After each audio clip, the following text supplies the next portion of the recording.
Quero convidar você para orar. Inclina teu rosto, vamos orar pedindo a bênção de Deus sobre o estudo de hoje, tá bom? Santo Pai que estás nos céus, nós te agradecemos porque temos o privilégio de livremente nos reunir, Senhor, para estudar a Tua Palavra. Nós pedimos, Senhor, que Teu Santo Espírito venha, visite esse lugar, esteja conosco e nos ajude, Senhor, no estudo da Tua Palavra hoje. Pedimos também, Senhor, para aqueles que estão passando por alguma provação, dificuldade, problema de saúde, dificuldade financeira, Senhor, nós colocamos tudo isso nas Tuas mãos e esperamos confiantemente na Tua resposta. E sabemos que Tu vais responder. Por isso, Senhor, nós pedimos, nós Te agradecemos desde já pelas respostas das nossas orações. E obrigado mais uma vez, Senhor, pelo estudo de hoje. Ajude-nos a compreender. Em nome do Filho de Jesus. Amém. Amém.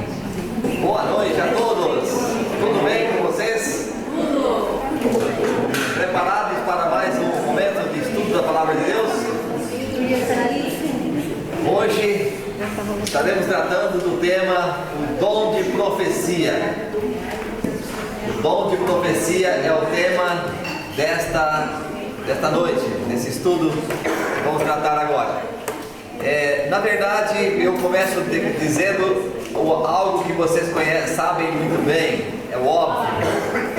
Houve um tempo que nesse mundo tudo era harmonia, no universo tudo era harmonia. Deus, homens, animais, tudo vivia em função um do outro, cooperando, sem nenhuma mancha de pecado. Infelizmente, em dado momento da história, o pecado entrou no mundo. E vocês conhecem, nós já conversamos sobre isso.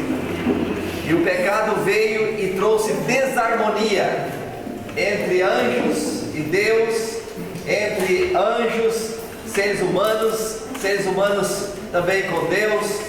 A desarmonia passou a fazer parte do mundo.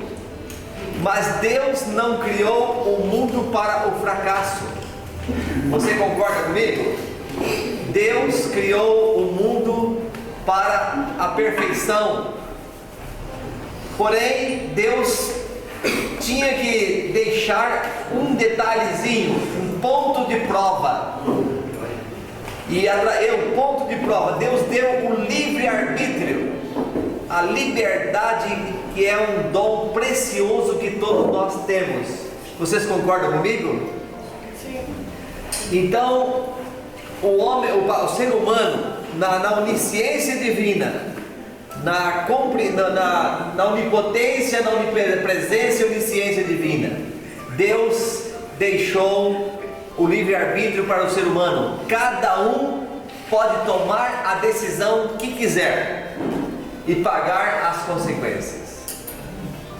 Deus deixou então o ponto de prova, se o ser humano tinha interesse em segui-lo ou não. E lá no Éden havia muitas árvores, de todas podia comer, menos de uma.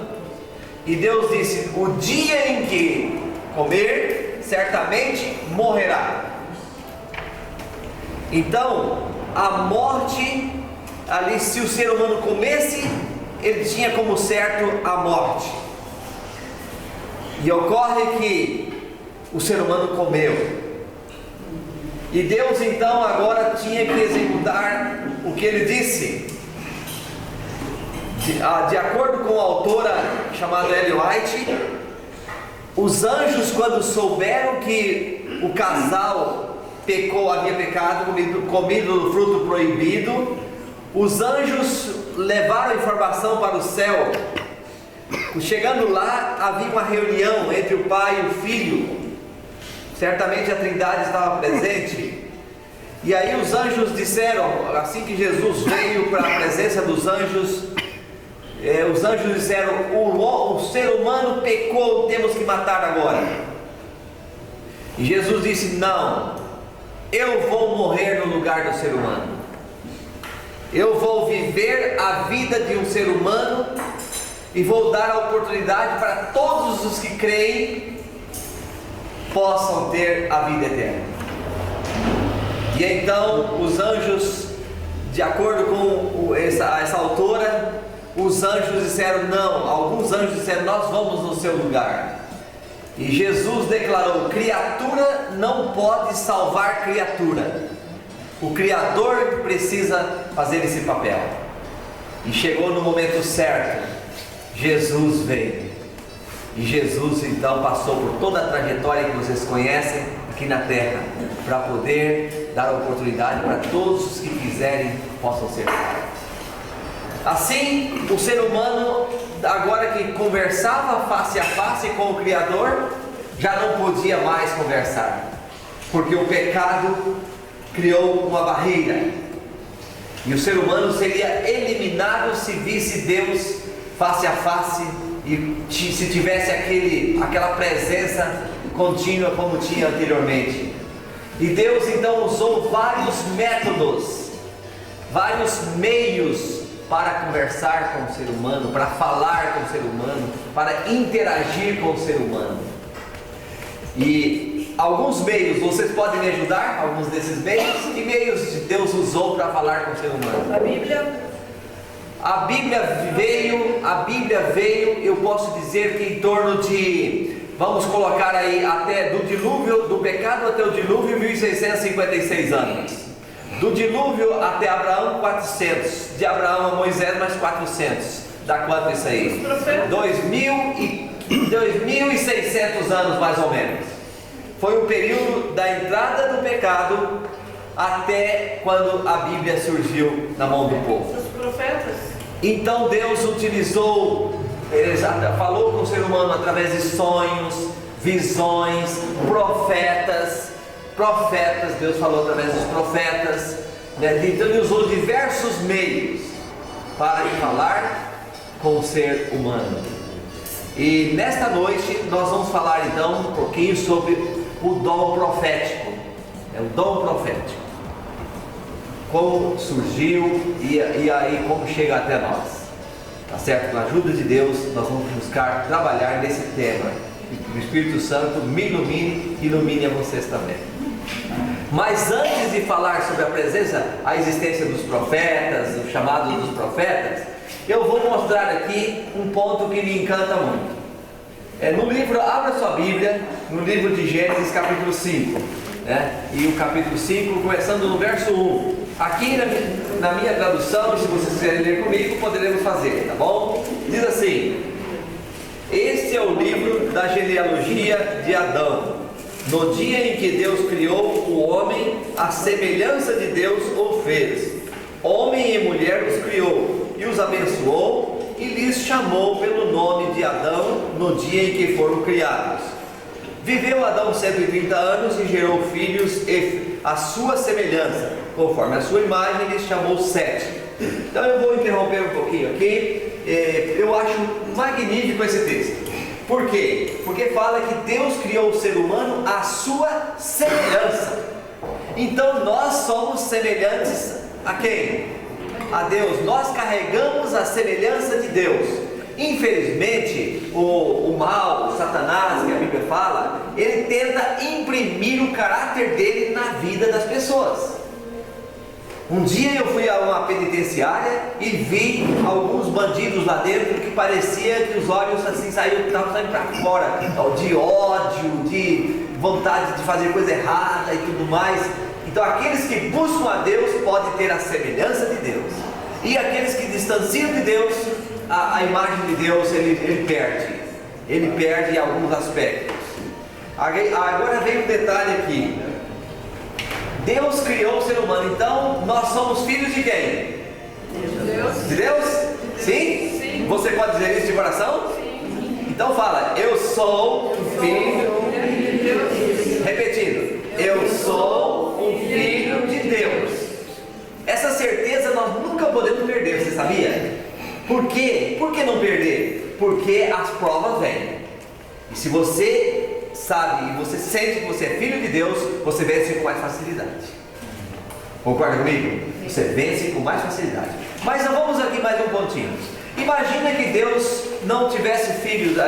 Vamos imaginar uma árvore genealógica como o ser humano e relacionando com Deus. Vamos lá, numa árvore genealógica, né, vamos buscar aí a sua certidão de nascimento. Tem o nome dos seus pais? É possível que tenha. Nome, pelo menos da mãe, alguns, mas dos pais. Tem o nome dos avós? Sim. Dos bisavós? Não. Tataravós? Menos ainda? Então vamos imaginar se Deus começasse tudo em Deus. Deus seria o pai de Adão, o filho de Adão seria neto de Deus, o neto de Adão seria bisneto de Deus, e aí iria seguindo nessa genealogia. Aonde nós estaríamos nessa história?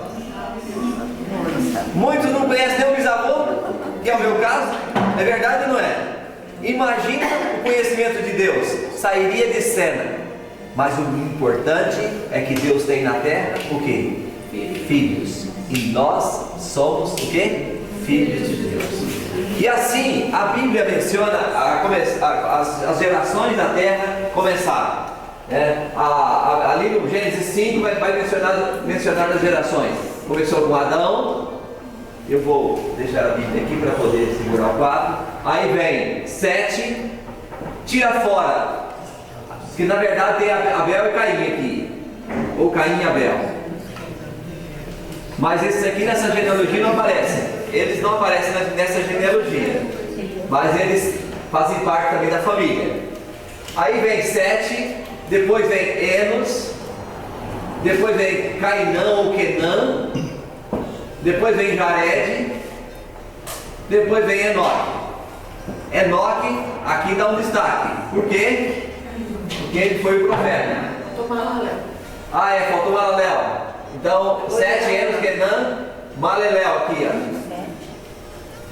Perdão, ele foi muito bom. Me ajudem que às vezes falta o chip que não funciona. Então, Quenã, Malaléu,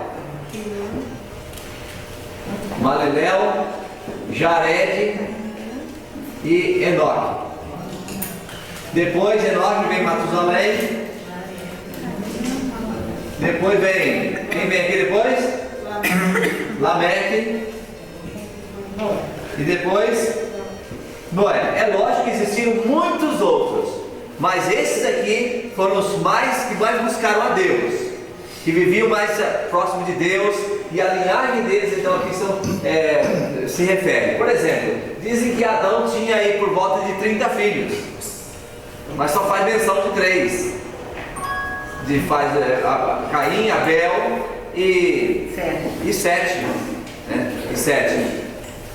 Nós não vamos entrar em muitos detalhes, porque isso aqui é muito interessante. Eu me encanto com isso, até num material que eu preparei recentemente, eu até falei para vocês. Esse material tem essas ligações aqui, tá? Eu vou resumir bem aqui, porque o tema eu quero chegar nele ali, na sequência.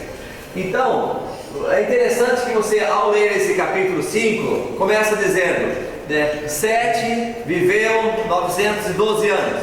Mas antes disso fala, 7 viveu tantos anos, aí casou, teve filhos e morreu. Todos eles, o final é morreu, morte. Morreu.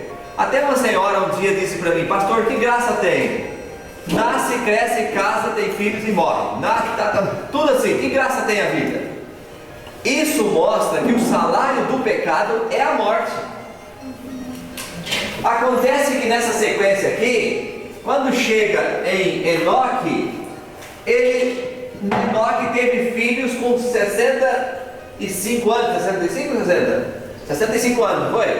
Foi. 65 anos ele teve filhos. E daí, após o nascimento de Matusalém, a Bíblia fala que ele andou com Deus 300 anos. Ele andou com Deus 300 anos, depois foi levado para o céu sem a morte, tem que passar pela morte.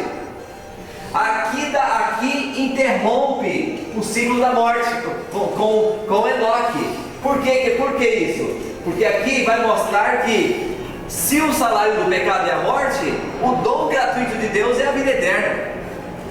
E então Enoque foi o primeiro representante daqueles que vão morar no céu com Deus. que vão morar no céu e vão para o céu sem ver a morte, como Enoque também não viu. Então eles vão ser levados para o céu, né, quando Jesus voltar. Ele representa esse grupo. Mas tem algo assim mais interessante, porque você sabe que a Bíblia lhe fala que Enoque dedicava tempo para a oração. Ele tinha lugares isolados, pontos de oração, e ele passava tempos ali orando a Deus e depois vinha para ajudar a comunidade. E acontece que quando Adão morreu, Enoque estava vivo. Matusalém, quando Adão morreu, tinha 242 anos, era um adolescente ainda, viveu 969 anos, então estava bem novinho, né? Mas na verdade, eu estou brincando aqui, mas na verdade a pessoa com 60 anos até 100 anos, ele já alcançava a maturidade. E depois de já com maturidade, ele seguia vivendo 800, 900 anos aí, conforme os registros aqui mencionam. Então, naqueles dias em que Adão morreu, Satanás quis imprimir na mente daquela comunidade de que o fim da humanidade era o caixão. Era a sepultura, era a morte, e não sairia dali. Ou seja, ele queria mostrar que como morreu o primeiro homem, todo ser humano vai para esse lugar e da sepultura não sai mais. E até Enoque ficou em dúvida concernente ao destino dos justos e dos ímpios também. E aí Deus mostrou para ele em visão o que está escrito em Judas 14. Pode anotar aí depois que vocês leem. Judas 14. Lá fala: acerca disto profetizou Enoque, o sétimo depois de Adão, que Jesus é vindo com milhares de anjos para colocar justiça na terra. Vocês estão me entendendo? Está dando para entender aqui? Então Enoque aqui, ele teve dúvida concernente ao destino dos justos. E diante da dúvida que ele tinha, Deus então deu a visão para ele sobre o final do mundo, o final da história, que um dia Jesus voltaria e iria acabar com todo o sofrimento da terra. Eu estou aguardando esse dia também, esse dia ainda, né? Eu sei que ele vai chegar em breve. Você não aguarda esse dia? Sim. Você crê que Jesus vai voltar? Enoque profetizou. Enoque fez essa profecia. Por isso que Judas fala, Enoque o sétimo depois de Adão, né? Mencionou que Jesus é vindo com milhares de anjos a essa terra. Então ali foi um consolo para Enoque. Ali foi um consolo, porque Adão morreu, mas um dia Deus vai trazer da sepultura todos os mortos, inclusive Adão também. Todos os mortos. Aqueles que buscaram a Deus vão para o céu, e os que não buscaram a Deus, segundo a Bíblia. Por isso que eu não creio em predestinação, porque mais um ponto aqui, tá? É porque o ser humano é que decide para onde ele quer ir. Então Jesus dá a oportunidade, os justos irão para o céu, e os que não fazem a vontade de Deus, não querem esse caminho, decidem para o lado da perdição eterna. E assim Enoque foi levado para o céu, né? E eu creio também, porque a pergunta é, por que Enoque deu o nome de Matusalém para esse filho? Por que ele deu esse nome? Você sabe que naquele tempo dava um nome de acordo com o caráter da pessoa, sim ou não? Era de acordo com o caráter. Hoje é de acordo com uma novela aí, alguma coisa na televisão, né? Vocês já perceberam isso? Aí vão lá no cartório no outro dia colocando nome nos filhos. Mas naquele tempo era de acordo com o caráter. Matusalém, o nome Matusalém significa uma coisa impressionante. Eu vou resumir aqui, vocês podem depois buscar mais conhecimento sobre isso, que é muito interessante. Matusalém, essa palavra é uma palavra composta. Mato quer dizer em sua morte. Salai ou Salém quer dizer virá um juízo. Virá um juízo. Foi esse o nome que o pai Enoque deu para o filho. Então, as pessoas perguntavam, né? Eu creio assim, que perguntavam, por que eu sei esse nome? O que vai acontecer na sua morte? O seu nome está dizendo que quando você morrer virá um juízo na terra. E aí então, queridos irmãos, fica essa interrogação, nós precisamos de uma resposta. O nome significa em sua morte virá uma catástrofe. Mas antes de entrar na resposta disso aqui, vamos explorar mais um pouquinho desse detalhe. O homem de comunhão com Deus, Será que não é isso que nós precisamos viver em nosso tempo também? Profunda comunhão com Deus, comprometimento com Deus. E a Bíblia fala que depois que nasceu Matusalém, Enoque tinha 65 anos, aí ao nascer Matusalém, ele passou a andar com Deus. Antes disso ele não andava com Deus? Será que não andava com Deus? Eu creio que ele andava com Deus, mas eu penso que Deus, a partir do nascimento desse filho, colocou na mente de Enoque para ele agora intensificar a comunhão com Deus. E também deu o nome Matusalém para poder anunciar a chegada de um dilúvio que viria na terra um dia. Enoque estava assim, bem antenado. Vai haver um final, uma interrupção da história humana um dia. O nome do filho já foi um indicativo para isso. Você está entendendo? E agora então, irmãos, vamos aqui a um ponto. Eu vou fazer aqui um risquinho aqui para você tentar se tornar mais fácil a compreensão. Tá? Vamos esperar esse espaço aqui. Vamos colocar nessa parte inicial o nome do profeta Enoque. Qual era o nome do filho? Matusalém. Matusalém. Muito bem, Matusalém. Então, na morte dele viria o dilúvio. Quantos anos, vamos calcular quantos anos ele viveu. Aliás, vocês já sabem, não sabe? 900 e... Vamos para o texto bíblico? Abra a sua Bíblia aí. Gênesis 25. Gênesis 5, perdão. E verso 25. Leia o verso 25 para mim. Vamos lá. Gênesis 5, 25. Matusalém viveu 187 anos. Então vamos lá. Eu vou colocar a letra M para Matusalém. E quantos anos ele viveu? 187. 187 anos e nasceu Lameque. Lameque. Quantos anos tinha Lameque quando nasceu o filho na sua casa? 182. Então olha aqui, a letra L, vocês estão me acompanhando aqui? A letra M significando Matusalém, letra L significando Lameque. 182 anos ele viveu e nasceu um filho em sua casa. Qual foi o nome do filho? Qual foi o nome do filho? Lameque. Não, o nome do filho de Lameque. O filho de Lameque, qual foi o nome? Noé, tá bom? Então coloque aqui a letra N. Noé. Quantos anos tinha Noé quando veio o dilúvio na terra? Gênesis 7, verso 11. Acharam aí? Quantos anos? 600 anos. Vamos colocar aqui, 600 anos. Agora vamos fazer a somatória. Vamos somar aqui. Antes de somar, eu quero saber quantos anos viveu Matusalém? Total da vida de Matusalém. Foi o homem que mais viveu na terra. 969. Verso 27. Leia aí para mim. Morreu com 969 anos de idade. Então vamos colocar aqui 969 anos de idade, ok? Então vamos somar. Agora vamos para somar aqui. Deu quanto a somatória aí? 969. Exatamente. Bateu, não bateu? 969 anos. Então, nós vimos aqui que ele com 187 nasceu o filho tinha 182 e nasceu Noé. No ano 600 da vida de Noé veio o dilúvio. Então formou um total de 969 anos, o tempo da vida dele. E aí eu pergunto, Deus abandonou o seu povo quando terminou a profecia? O nome dele é uma profecia. O nome dele é uma profecia. Tá certo? Então Deus mandou um profeta no início, deu o período da profecia e no final fez o quê? Mandou outro profeta para anunciar o dilúvio. Mas ele morreu antes do dilúvio? Não, no ano do dilúvio.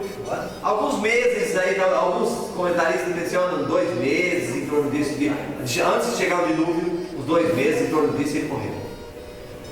Mas o pai dele não, o Lameque morreu, viveu 795 anos e morreu 5 anos antes do dilúvio. Lameque. Mas o Lameque, quando deu o nome para o filho de Noé, ele já estava por aqui. Ele falou, Deus, não dá mais para viver nessa terra não. O Senhor precisa pôr a mão. E Deus falou, coloca o nome do filho de Noé, porque Noé quer dizer descanso e a terra vai descansar. Deixa comigo.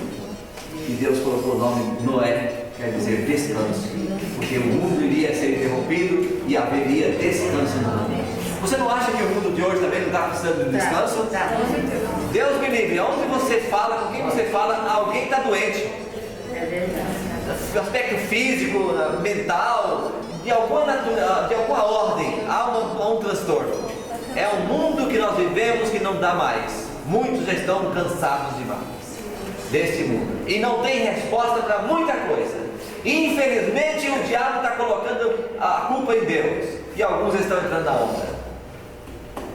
Infelizmente, isso aí nós podemos ver. E Deus está chamando os seus sinceros. E muitos sinceros estão indo como ovelhas obedientes para os braços de Jesus. Estão decidindo: eu vou, Senhor, para os teus caminhos. Eu vou me dedicar mais, eu vou me consagrar mais, me santificar mais. Eu vou, Senhor, para o teu caminho. E muitos estão fazendo isso. Louvado seja Deus. E a hora é agora. E vocês imaginam, irmãos, que cena interessante, né? Noé deu o nome do filho e Deus já queria que ele vivesse a experiência que antecedesse o dilúvio, uma experiência mais próxima dele. E isso Noé viveu.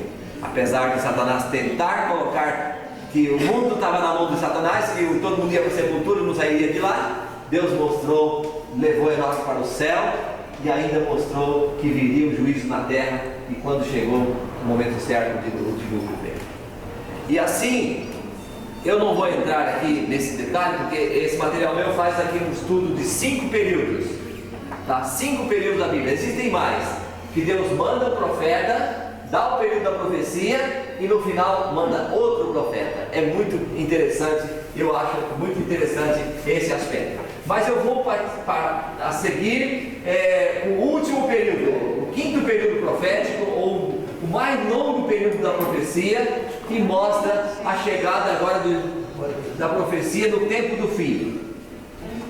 Você sabe, leia para mim aí, 1 Tessalonicenses 5,18. Você sabia, naquele tempo não tinha livro igual você tem hoje. Não tinha conhecimento, a escrita não existia ainda. Como que as pessoas conseguiam gravar qualquer coisa? Tudo pela mente. Eles tinham a capacidade mental cerca de 20 vezes a mais que a nossa. Eles conseguiam ouvir, reter e transmitir de forma intacta o conhecimento para as gerações seguintes. Pode fazer a pergunta. Era contrário, porque como uma pessoa vive 600 anos, eles tinham uma contagem diferente. Não, a contagem era a mesma. Desde a criação do mundo, o dia era composto de tarde e manhã, ou seja, a parte escura e a parte clara. Então, desde a criação do mundo, o período do dia era de 24 horas. E seguiu assim. Só que Deus permitiu até o dilúvio que a humanidade vivesse mais tempo. Poderia ser devido ao efeito recente do pecado, a humanidade tinha mais resistência, e por outros propósitos Deus tinha, inclusive a preservação do conhecimento. Você já parou para pensar? Adão viveu quantos anos? 900 e quantos anos? 930 anos. Então Adão, olha só, o conhecimento saiu de Adão, coloca o Adão aqui, passou para Matusalém, né? Aqui todo esse período, Adão passou para Matusalém passou para Noé, e para os filhos de Noé aqui também, porque os filhos de Noé estavam com 100 anos, Noé com 500 anos teve filhos. Se ele teve filhos com 500 anos, com 600 anos veio o dilúvio. Então os filhos de Noé viveram 100 anos junto com Matusalém. Estão comigo? O cálculo é simples, né? Porque Noé tinha 500 anos quando os filhos nasceram. E ele viveu, Noé viveu no ano 600 da vida de Noé, veio o dilúvio. Então os filhos tinham 100 anos, viveram com Matusalém. Matusalém passou todo o conhecimento de Adão para os filhos de Noé. Olha aí, uma ponte apenas, um período aqui de 1656 anos, conforme algumas cronologias. Que nós temos a cronologia que se usa mais essa aqui, 1656 anos. Aí, daqui para frente, vamos resumir então, rapidinho. Olha só, o filho de Noé, que era o mais bonzinho dos três, que era tem 100 cão de Jafé, né? O mais bonzinho foi 100. Se você pega aqui o 100 viveu 600 anos. Só que Abraão nasceu aqui, Abraão nasceu com 400 anos aqui após o dilúvio. 360 e poucos anos, vamos arredondar. Você está entendendo? Então, se ele nasceu, ele viveu com 100. Há um estudo curioso. Abraão era filho de quem, não? Hã? Abraão. Ali depois do dilúvio era assim: Sem, Arfaxade, Eber, Selá, Reu, Naor, Reu, Serug, Naor, Terá, Abraão. Então, filho da descendência de Sem. Tá, da descendência de Sem, né? Sem. No nono chegou Abraão. Então, Terá era o pai de Abraão. Mas ele veio dessa linhagem aqui, ó, veio de Sem. Até o período de Moisés, tinha esse costume de parentes se casarem. Abraão casou com a meia-irmã. A meia-irmã. Como irmã? Vocês estão entendendo? Aí, Caim deve ter casado, com certeza casou com a irmã dele. Caim. Sim. Caim casou com a irmã dele. Por quê? Porque se você vai para Atos, capítulo 26, verso 26, capítulo 17. Atos 17, 26 fala assim: de um só veio toda a humanidade. Vocês estão entendendo? Então, de um só, de Adão e Eva, aquele casal, veio toda a humanidade. Tá certo? Então, como eu estava mencionando, eu vou terminar aqui porque eu também me importo nesse assunto. Aí, vamos aqui, o último período, ou seja, o mais longo período profético da Bíblia, está em Daniel capítulo 8, verso 14. Daniel, eu vou resumir aqui, depois vocês podem estudar mais a fundo, porque esse assunto é encantador. Tá? O profeta Daniel, no capítulo 8, verso 14 do seu livro, ele destaca o quê? Pode ler, leia, pastor, para nós. Diz assim: e ele me disse: até 2.300 tardes e manhãs, e o santuário será purificado. Aqui está mencionando tardes e manhãs. Tarde e manhã dá quanto tempo? Uma tarde ou manhã? Dá um dia. De um dia. Então, 2.300 dias. Um dia, quando se trata de profecia, em Ezequiel, não vamos ler agora, mas Ezequiel capítulo 4, verso 7, pode anotar esse texto, Números 14, 28, menciona que um dia é igual a um ano. Tá? Então, quando se trata de profecia, um dia é igual a um ano. Então seriam 2.300 o quê? Anos. Está entendendo aqui? Está conseguindo acompanhar? Então seriam 2.300 anos que iriam passar a profecia do anjo. O anjo disse isso, que passaria 2.300 anos e o santuário seria purificado. Agora eu vou interromper aqui um pouquinho e vou abrir uma janelinha para falar, para vocês entenderem um pouquinho. Na história do cristianismo, você vai encontrar facilmente nos livros de história cristãs, mencionam que a verdade bíblica, a palavra da Bíblia, ela desapareceu durante um longo período no cristianismo. Já ouviram falar nisso, não viram?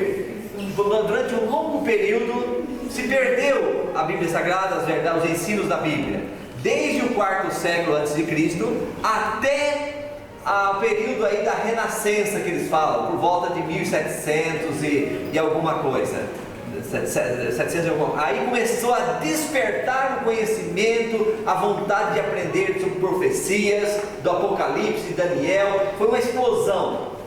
Houve a revolução, até acho que eu comentei em algum período, né? Houve a Guerra Americana, 1776 por aí, né? Houve a Revolução Francesa, o aprisionamento do Papa Pio VI. E com esses acontecimentos, houve um grande despertamento para estudar a Bíblia Sagrada, as profecias da Bíblia Sagrada. E com esse despertamento, o que aconteceu? Aí, essa profecia de Daniel 8,14 foi uma das principais fontes de estudo, a principal profecia a ser estudada, uma delas. E eles então entenderam aqui, houve grupos, eu posso dizer aqui, na América do Sul tinha um padre no Chile, chileno, Manuel Lacunza, estudou falando sobre a volta de Jesus, o retorno de Cristo à Terra. Na Europa, outros fizeram isso. E nos Estados Unidos, um cidadão chamado Guilherme Miller. Nos Estados Unidos, Guilherme Miller estudou essa profecia e ele entendeu: Jesus vai voltar à Terra. E aí calcularam direitinho começando, a profecia começou em 457, porque há um ponto muito interessante, se a gente fosse entrar aqui, demoraria muito, mas há no capítulo 9, verso 24 a 27, fala do período que era da reconstrução de Jerusalém. Aí iria começar aqui, essa profecia estaria começando nesse período de 457. Em algum momento eu posso estudar só provando essa data, até nós mencionamos nesse livro, e existem muitos livros que falam sobre essa data aqui, que coincide com esse ano, 1457, foi o ano que começou a profecia. E então, contando o período de 2.300 anos, chegaria em 1844. Aí Guilherme Miller entendeu, interpretou, passou para milhares de pessoas na América, e que Jesus estaria voltando nessa data. E houve um desapontamento. Só lembrando aqui, a igreja adventista não existia até aqui. Não existia. Quem eram as pessoas que estavam estudando essa profecia? Guilherme Miller era da igreja batista. Ok? Guilherme Miller da igreja batista. Tinha vários outros, Josué Raimes e vários outros. Aqui eu não vou citar nomes aqui, mas tinham diversos, e eles eram de diferentes igrejas. Tiago White, por exemplo, Tiago White e Ellen White eram metodistas, tá? Esse aqui eu não sei se era congregacionalista, parece que era congregacionalista, e o Guilherme Miller, que eu pus aqui, batista, de diversas igrejas, pessoas estudando a Bíblia, querendo agora descobrir o que queria acontecer e chegar à conclusão que era a volta de nosso Senhor Jesus Cristo. E ficaram tão entusiasmados, pessoas se preparavam de diversos lugares e queriam ver Jesus voltando. Fazendas, sítios eram vendidos, todos para poder então agora dizer, não tem mais interesse, Jesus chegará em breve, em poucos dias. E um cidadão, um pastor evangélico também, não sei de qual era a igreja dele, mas ele fez um batismo naquela época de muitas pessoas numa água gelada, super gelada. E ele contraiu uma pneumonia e faltava menos de um mês para essa data se concluir, que era o dia 22 de outubro de 1844. E então ele contraiu pneumonia e veio a falecer. Tinha duas crianças pequenas, e então as crianças perguntavam para a mãe: mamãe, quando veremos o papai?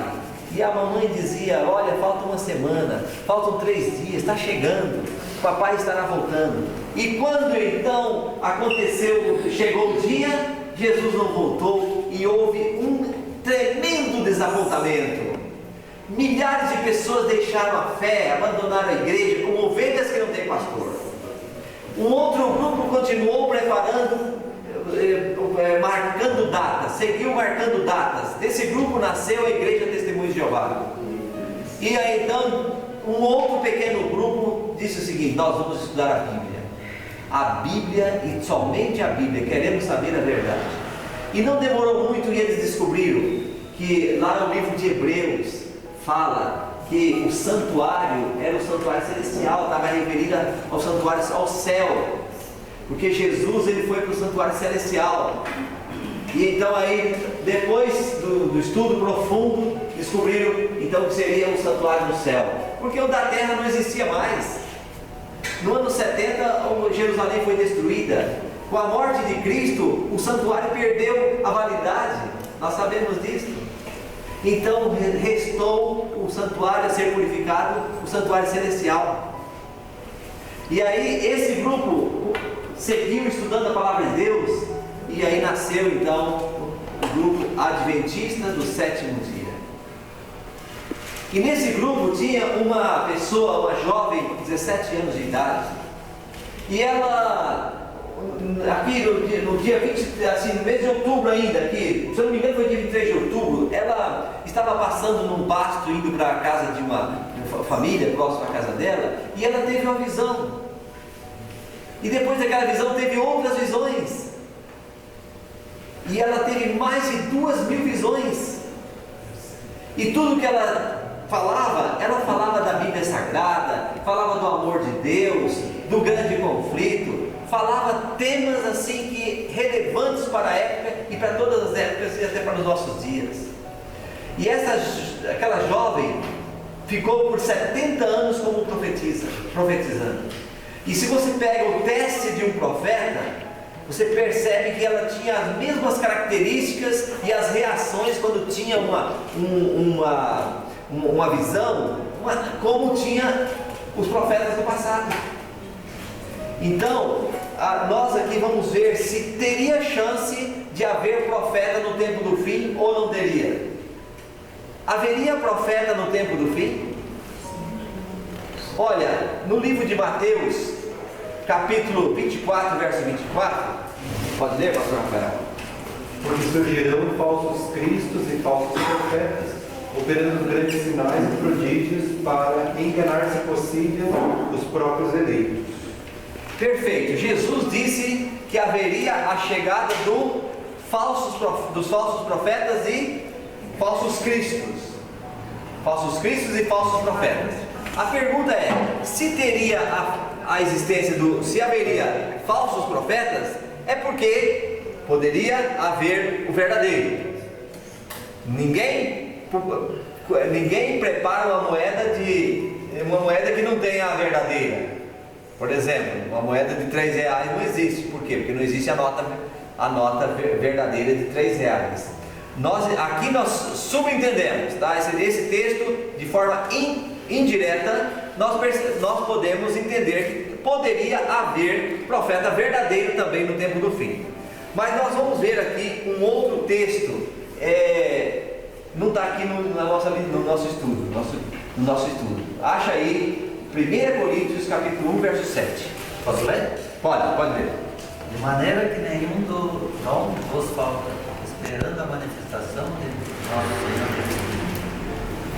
Senhor. Isso aí. Agora nós vamos ver o seguinte. Vocês já todos acharam? Vamos repetir juntos aqui para a gente fixar bem esse texto. Olha o que esse texto está dizendo. Vamos lá? De maneira que não vos falte nenhum dom, aguardando-vos a revelação de nosso Senhor Jesus Cristo. Então a pergunta é: quando faltaria algum dom na igreja de Deus, na história do cristianismo? Quando faltaria? Nunca. Até nós chegarmos, enquanto estivermos aguardando a manifestação de Jesus, vai haver a possibilidade de ter um profeta na terra ou qualquer outro dom. Porque o dom, para ser profeta, é um dom de Deus, é um chamado de Deus, é ou não é? Então, Deus, alguns perguntam assim: haveria porventura um profeta no tempo do fim?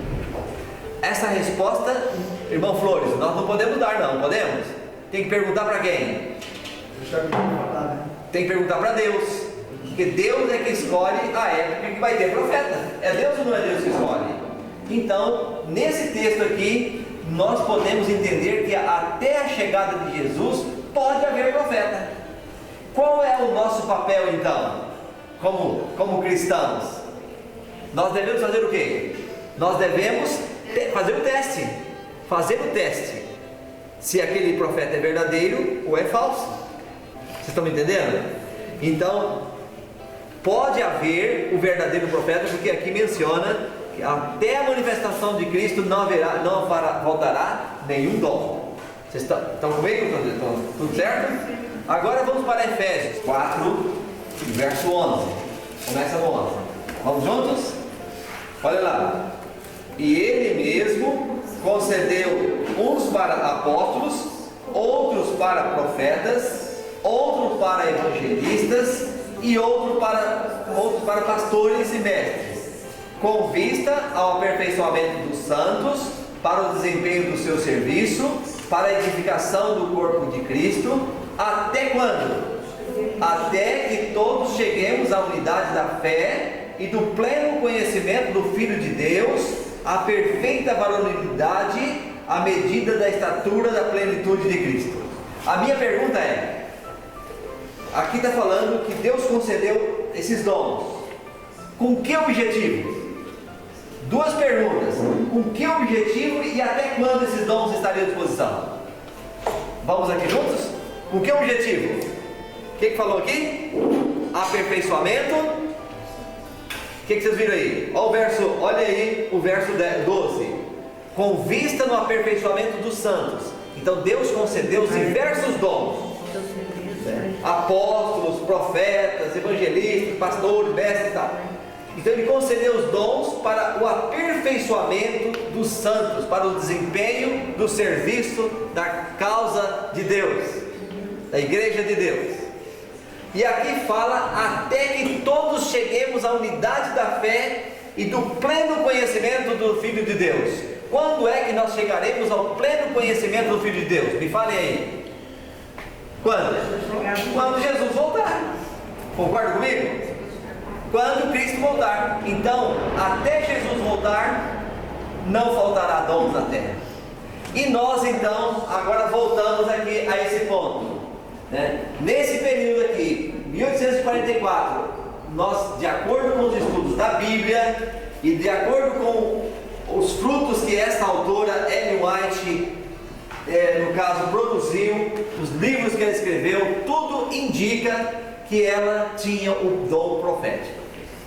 Pessoas que viram, quando ela tinha visão, eles percebiam que ela não respirava no momento que ela tinha visão, não respirava, e ela perdia as forças, depois voltava a ter uma vida normal, a sua saúde voltava tudo normal, não afetava em nada. Ela conseguiu segurar a Bíblia Sagrada por quanto tempo, pastor Rafael? Uma Bíblia bem pesada. Bastante tempo ficou com a Bíblia Sagrada. Depois fez assim, toma, ela disse, toma esse livro e leia, mostrando a importância da palavra de Deus. Ela nunca buscou assim uma vantagem, valorizar a si mesmo, sempre valorizando o autor da sua fé, Jesus Cristo. Então hoje a Igreja Adventista do Sétimo Dia tem os livros de Ellen White e eu faço um desafio para vocês. Leiam algum livro de Ellen White. Algumas pessoas até falam mal dela, mas aí perguntam, você já leu algum livro? Não, nunca li um livro. Leia O Caminho para Cristo. Leia O Desejado de Todas as Nações. Leia O Grande Conflito. Ela tem traduzido para o português mais de 50 livros de sua autoria. Mais de 50. E ela tinha pouquíssimo estudo antes. Ela chegou à história dela. Vamos aqui a um ponto muito importante que você destacou. Com 9 anos de idade, ela estava saindo da escola e indo para sua casa. E uma colega lançou uma pedra e acertou em seu nariz. E ela teve uma hemorragia, perdeu a coordenação motora, quase morreu. Até parentes diziam para sua mãe, Ellen morreu. E aí, muitos perderam a esperança, somente os seus pais, sua mãe não perdiam a esperança. E ela então foi batizada com 11 anos, recuperou a sua saúde, mas nunca mais voltou para a escola. Perdeu a coordenação motora. E com 17 anos de idade, aí ela se batizou na igreja metodista, que existia lá, igreja metodista, com 11 anos, e depois passou a fazer parte do movimento Millerita, de Guilherme Miller, nós falamos aqui. Já passou a fazer parte desse movimento, e então com 17 anos, ela teve a primeira visão, e depois, poucos dias depois, ela estava dormindo em sua cama, estava na hora de dormir à noite, e alguém bateu no seu ombro e disse, Ellen, escreve. E ela disse, eu não sei escrever, Senhor. Por 3 vezes a voz falou com ela e depois desapareceu. E ela então pegou um papel, caneta e começou a escrever. E não é que deu certo, passou 70 anos escrevendo mensagens da Bíblia, de exortação, mensagem cristocêntrica, mensagem para a família, tudo, os materiais dela são uma riqueza tremenda para nós hoje, para quem lê, para quem estuda, inclusive autores. Eu tenho testemunho de autores não adventistas, um que era o bibliotecário da universidade, da biblioteca lá de Washington, e testemunhou. Esta autora escreveu só pode ter sido divino o que ela escreveu. porque quando você lê, a sua vida muda. Eu não tinha condição nenhuma de escrever nem um livro, que dirá todos os que eu escrevi. Exatamente. E então Ellen White preenche as características de um verdadeiro profeta para o tempo do fim. Ela nasceu em 1827 e veio a falecer em 1915. 88 anos, 87 para 88 anos que ela viveu. E ela trabalhou em 3 continentes. Na Europa, foi para a Suíça, 1880 e até 82, se eu não me engano. E depois foi para a Austrália, 1900 até 1890, 1900. E depois a outra parte do seu tempo viveu nos Estados Unidos. A igreja adventista, se vocês tiverem alguma pergunta, pode fazer, mas eu destaco aqui. Alguém disse que a igreja adventista do sétimo dia, alguns perguntam, os livros de Ellen White são iguais à Bíblia? São maiores do que a Bíblia? Nós comparamos os livros de Ellen White com um telescópio. Eu pergunto para você, o telescópio é do tamanho do céu? O telescópio é maior que o céu, mas o que o telescópio faz? Lança o céu dentro dos nossos olhos, sim ou não? Sim. Os livros de Ellen White não são maiores do que a Bíblia, não são do mesmo nível do que a Bíblia, mas eles lançam a Bíblia dentro do nosso coração. Isso eles fazem. Então é um recurso tremendo que nós temos. Por isso eu falo, desafio você a ler um livro de Ellen White. Quem lê, não quer parar, quer ler todos. É como se fosse um comentário da Bíblia Sagrada. Amplia o conhecimento da palavra de Deus. Está bem? Então, assim nós compreendemos. Aí, por isso nós falamos aqui, né? Há a possibilidade de uma mulher ser profetisa? Na Bíblia tivemos mulheres como profetisa? Tivemos várias, né? Então há sim essa possibilidade. Miriam, aí a pergunta 4, por exemplo, coloca Miriam, Débora, Ana e aquelas 4 filhas de Filipe lá no Novo Testamento também menciona sobre elas. E assim, vocês têm alguma pergunta? Eu gostaria de fazer uma pergunta e responder. Então vamos lá. Porque quando eu fui capelão na escola adventista, os alunos disseram, poxa, o aluno não era adventista, eles disseram, tá, vocês têm um profeta e os mormons também têm. Daí qual que é a E diferença? esse testemunho de Jeová também tem, como Também tem. Daí eu fiz um teste com eles, né? Vamos fazer o seguinte, como a pergunta era só dos mormons, eu pedi para eles trazerem qualquer livro dos mormons que eles tinham em casa. E eu não tinha preparado, né, nada para isso, mas eu fui, pesquisei, li, né, e daí mostrei alguns textos. Por exemplo, o livro de Mormon, o Outro Testamento, né, de Jesus Cristo que eles apresenta 2 coisas bem assim chocantes. Primeiro, que a cor negra representa a quantidade de pecado que uma pessoa tem. Essa foi a maldição, segundo o livro. Não é segundo a Bíblia. Essa é a maldição que Deus tinha dado a Cana por ter visto a nudez do pai. Isso é o que diz o livro lá. A tal ponto que o presidente da igreja dos Santos dos Últimos Dias, Mormons, em alguns anos atrás, disse que essa parte ele mesmo questionava a inspiração daquele texto. Entendeu? Porque não condiz com a realidade. Né? E um outro detalhe é que, assim como na Bíblia tem profecia que dizia que lugar Jesus teria nascido e conta a história de onde ele tinha nascido, que né, a Bíblia deixa claro que é Belém,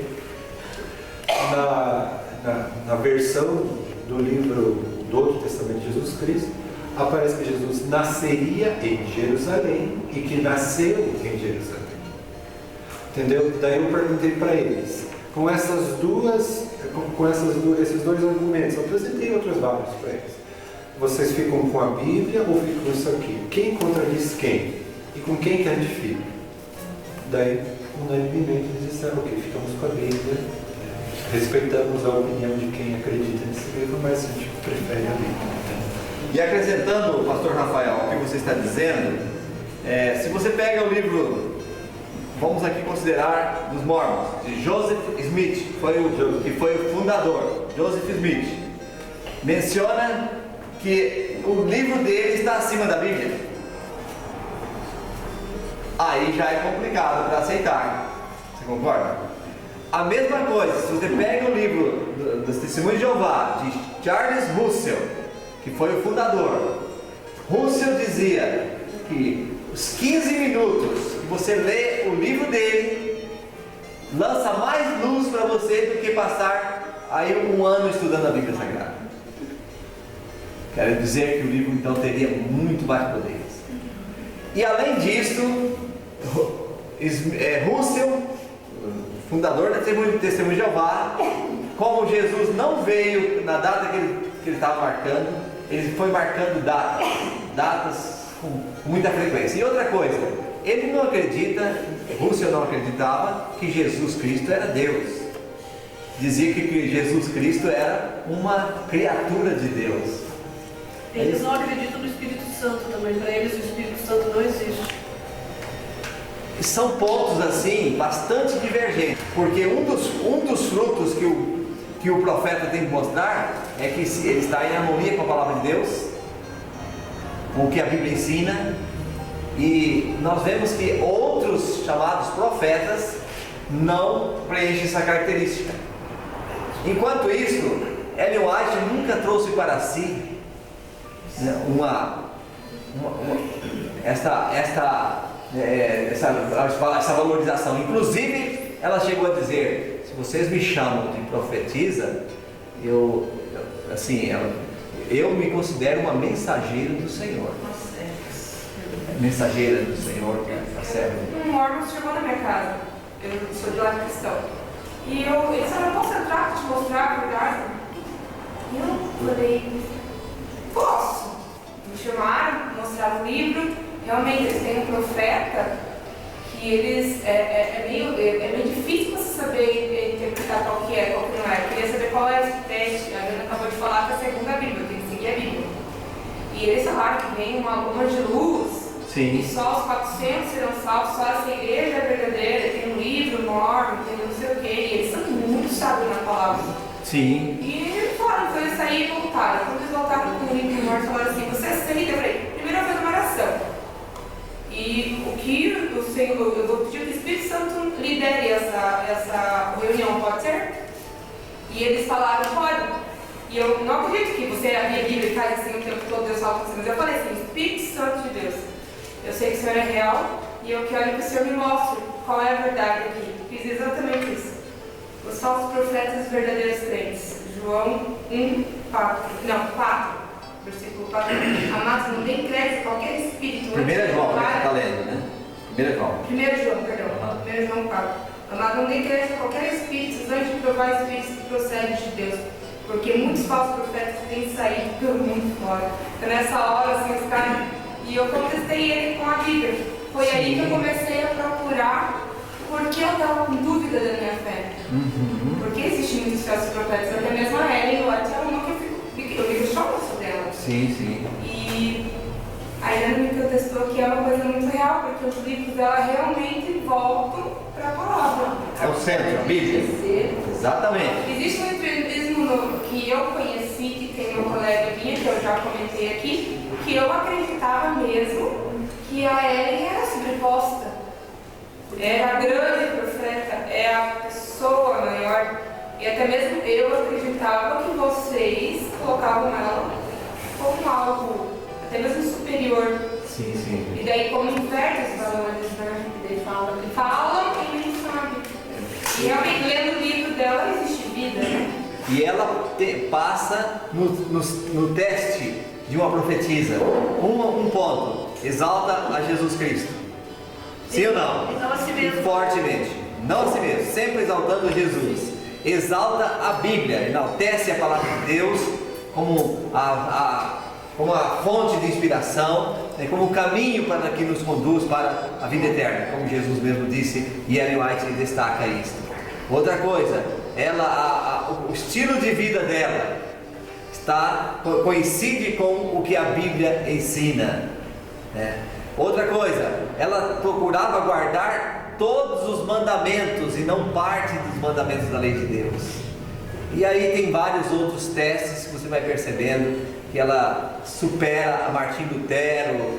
Ela não dizia isso, ela até valorizou Martim Lutero, que os anjos falou com ele quando ele falou de um tema lá interessante sobre a natureza de Cristo. Ela disse que os anjos falaram com Martim Lutero e tal. Então ela valorizava, enaltecia a Jesus Cristo, e era o ponto, falar do amor de Deus, falar de Jesus, do plano da salvação. Ela falava com muito carinho. Então aí nesse caso, como eu estava dizendo, Deus mandou o profeta no início aqui, que foi quem? Quem foi o profeta? Daniel. E aqui ele não deixou a igreja na interrogação. Ele mandou o dom profético para uma jovem, para poder conduzir a igreja nas horas difíceis. E eu tenho também falado o seguinte, que o Espírito de Profecia é como o dom de profecia, o livro de Ellen White. Vamos comparar aí, vamos fazer um paralelo com uma pessoa que vai fazer um trajeto, uma navegação da África até o Brasil. E lá no início da viagem, as pessoas entregam um mapa para conduzir em toda a viagem. E aí no finalzinho, aí ele recebe um outro mapa e diz: olha, esse aqui é lá para o final, porque vai haver vários icebergs, vai haver várias complicações, e você precisa saber de detalhes mais aprofundadamente. E esse mapinha aqui vai ajudar a esse principal. E assim nós temos percebido que tem sido os livros de Ellen White. Jesus, em toda a trajetória, ele tem deixado a Bíblia para os seus filhos. E nessa hora final da história da Terra, quando o secularismo está entrando no cristianismo, não está? Me fala aí. O secularismo, qualquer coisa serve, doutrinas todas assim conturbadas, que as religiões infelizmente têm passado, muitos têm passado. E aí chega nesta hora, o que está acontecendo? Chega os livros de Ellen White que ajudam, não substituem, não de forma alguma, mas ajudam a compreender mais a palavra de Deus e nos levar com mais segurança para onde? Para o porto seguro, para o céu. Então nesta hora, eu volto a dizer, nesta hora difícil, na parte final da história da Terra, a Bíblia, né, as orientações de Deus têm sido nesse caminho para nos fortalecer e nós estarmos mais preparados para encontrar com Jesus. Pastor, tem algo bem interessante. Eu dava aula no ano passado para a Faculdade de Saúde da Universidade Adventista da Bolívia, e daí me deram uma matéria, né, para explicar o dom de profecia, e eu explicando o dom de profecia para as meninas enfermeiras e tudo isso. Eu pensei, eu vou pegar a área de saúde que ela falou, porque a Ellen White escreveu bastante coisa sobre saúde na época dela. E daí, uma das coisas bastante interessantes de Ellen White é que ela se adiantou mais de 50 anos nos conhecimentos que ela apresentou, muito mais que 50 anos. E um dos conhecimentos que ela se adiantou à ciência foi o seguinte: ela recebeu a visão de Deus sobre a reforma para a saúde, e veio vários conhecimentos, vários conselhos, etc. E um que ela colocou bem em prática foi quando o esposo dela ficou doente. Ele teve uma paralisia, não lembro exatamente o que ele teve, mas que ele ficou acamado por bastante tempo. Então, o doutor que veio fazer o tratamento, cuidar dele, falou assim: olha, eu recomendo fazer uma sangria. Para aquele tempo as pessoas acreditavam, né, na medicina atual, daquele tempo se acreditava que quando a pessoa tinha febre, era excesso de vitalidade corporal. Então tinha que reduzir a vitalidade. Como é que se fazia? Uma sangria, retirando o sangue. E daí até tem a história, eu não lembro qual dos presidentes norte-americanos que passou por 3 ou 4, na quarta sangria ele quase morreu. Ele pediu para pararem, porque senão ele morreria. Em alguns momentos era feita não somente com corte, mas com sanguessugas também. Era considerado um tratamento científico. E ela recusou. Quando ele ofereceu esse tratamento, ela recusou. Então ela implementou os 8 remédios naturais e os conselhos que Deus tinha dado a ela através da visão na vida do esposo. E a recuperação do esposo foi uma motivação para ela continuar falando, né? Inclusive naquele filme Como Tudo Começou, que conta um pouquinho da história da Igreja Adventista, ali também aparece essa história, né? Porque não somente esse conhecimento, né? Ela tratou ele como uma alimentação saudável, frutas, verduras, etc., exercício, entendeu? Coisas que hoje para nós é tão natural, tão normal, mas que na época era impensável, sabe? Isso é interessante. Ela falou contra o fumo, e na época o fumo era receitado para pneumonia. Quem tinha pneumonia, o doutor receitava, você tem que fumar para matar a pneumonia. E ela dizia que o fumo trazia tumor maligno. Olha só. Hoje é normal. Ela dizia isso, tumor maligno.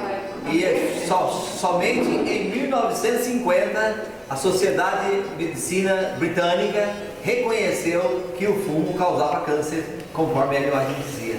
Mas ela enfrentou a barreira do seu tempo, porque as pessoas não aceitavam, não é possível. Todos usam cigarro e até como um remédio, e agora Ellen White falando que causa tumor maligno. E a Sociedade de Medicina cientificamente comprovou que ela estava correta. Esses são alguns exemplos de muitos, né? Porque daí fica aquela pergunta, nossa, que interessante, né? Eu me perguntei quando eu li isso, eu perguntei, nossa, de que outra maneira esse conhecimento pôde ter chegado para ela, se ela não era cientista, se ela não era alguém capaz de entender o corpo humano, se ela não era uma doutora, uma médica, somente Deus podia ter dado. Muito bem. Irmão Flores, o senhor quer falar? Nós já esgotamos nosso tempo aqui, mas vamos só fazer o fechamento. Mas o senhor fala primeiro. Só um dado importante. A escolaridade de Ellen White não passou do segundo ano primário. Alguns dizem terceiro ano primário. E, no entanto, é comprovado que ela escreveu sobre vários assuntos mais de 100.000 páginas. Perfeito. Muita obra, os livros que ela escreveu, mais de 100.000 páginas. Para uma senhora, uma pessoa que não teve oportunidade de chegar num grau lá, que hoje é normal, né? Perfeito. Então só pode ser um milagre, é o poder de Deus realmente. O que ela escreveu sobre saúde, a medicina hoje, em minhas palavras, tira o chapéu. Endossa. A irmã estava falando aqui, ó, que hoje é moda ser vegano, vegetariano, e ela já falou isso há muito tempo. Falou a importância de regime natural. O que ela escreveu sobre educação, a ciência prova que ela estava perfeitamente correta. Os professores utilizam e até admiram o material dela. Ela hoje é usada, né? E fora a teologia, porque quando trata da teologia, ela também está lá na frente, que é muito interessante. Irmãos, vamos aqui terminar rapidinho agora, só para não deixar em branco aqui e também tirar as lições finais. Qual é a nossa segurança nos dias finais? De acordo com 2 Crônicas, capítulo 20, verso 20. Crer no verdadeiro dom de profecia, assim estaremos o quê? Seguros. Exatamente. A recapitulação. Nos últimos dias surgiriam falsos cristos e falsos profetas. Exatamente. Vocês estão corretos aí. Só colocando essa ordem. Antes de rejeitar o dom de profecia, devemos fazer o quê? Devemos conhecer, fazer testes também, para saber se realmente procede de Deus. Várias mulheres receberam o dom de profetizar, né? Já falamos isso.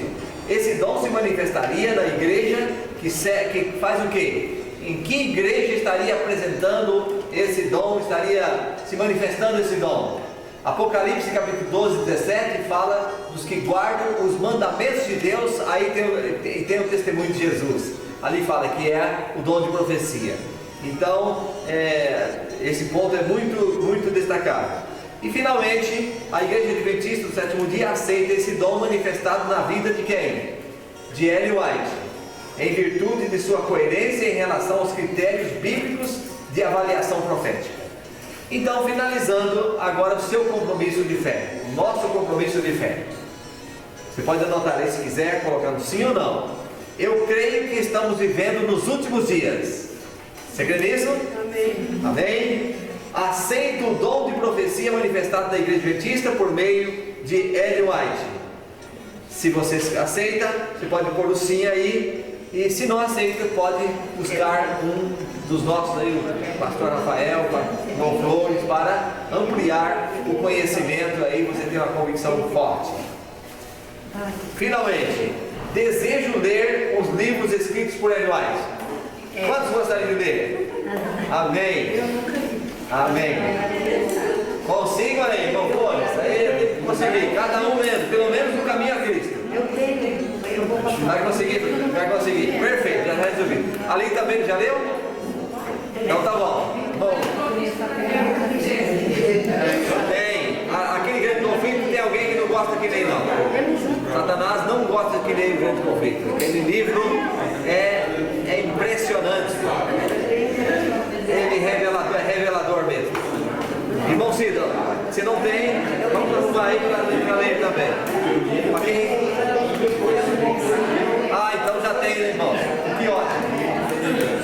Entenderam tudo? Entenderam? Certinho? Alguma dúvida? Certo? Amém.